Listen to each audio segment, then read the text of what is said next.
পাশে আপনাদের হয়তো ভবিষ্যতে উনি এমপি হবেন, তিনি বসে আছেন। ধরেন আপনারা আমাকে নির্বাচিত করে বাংলাদেশের প্রধানমন্ত্রী বানিয়ে দিলেন। আজকে আমি বাংলাদেশের প্রধানমন্ত্রী হিসেবে মনে করলাম শতভাগ ইসলাম বাংলাদেশে কায়েম করে দেব। শতভাগ ইসলাম কায়েম করার ঘোষণা দেওয়া, আর পাশের দেশ বলেন আর ওই দূরের পাশ্চাত্য দেশ বলেন সব অর্থনৈতিক অবরোধ দিয়ে দিবে। ডলার বন্ধ, বিজনেস বন্ধ, ঠিক আছে, ইলেকট্রিক সাপ্লাই বন্ধ, সব বন্ধ। তখন যে ফল ডাউনটা হবে অর্থনৈতিক, আপনি ধরেন এখন এসি ব্যবহার করছেন, ফ্রিজ ব্যবহার করছেন, ইলেকট্রিসিটি ব্যবহার করছেন, সব নাই, অন্ধকার যুগে চলে গেছেন। তাহলে এক সপ্তাহের মধ্যে আপনি বলবেন রাখো তোমার ইসলাম, এই ভাগাও আবদুল্লাহকে, এর চেয়ে সেকুলারিজম ভালো। এটাই বাস্তব। তাহলে আপনি যদি চান যে না ইসলাম বিজয়ী হোক, অন্তত 20% মানুষ, 30% মানুষ, 40% মানুষ, 50% মানুষের ইমানটা লাগবে ইয়াকিনের স্তরে, নাহলে কোনো মায়ের বেটার পক্ষে সম্ভব নয় যে কিছু করবে। মানুষই মেরে তাড়িয়ে দেবে, অথবা যারা বলতেছে আমরা করব ওরা কম্প্রোমাইজ করবে, বাস্তবটা করবে না, ছাড় দিবে। বাস্তবটা করতে চাইলে দেশের মানুষের ইমান বিল গায়বে ইয়াকিন লাগবে।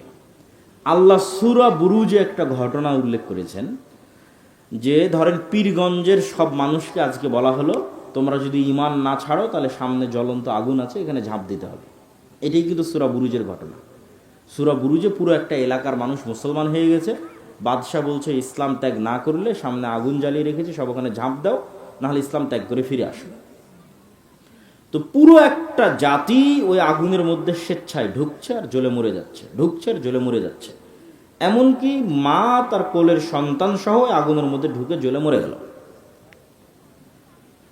তো ওদের কথা বর্ণনা করতে গিয়ে আল্লাহ কোরআনে বলছে ওয়ামা নাকামু মিনহুম ইল্লা আইয়ুমিনু বিল্লাহিল আজিজিল হামিদ, যে এই যে পুরো একটা এলাকাকে, পুরো পীরগঞ্জকে আগুনের মধ্যে জ্বালিয়ে দেওয়া হলো, এর একটাই কারণ যারা আল্লাহর উপর ঈমান এনেছেন।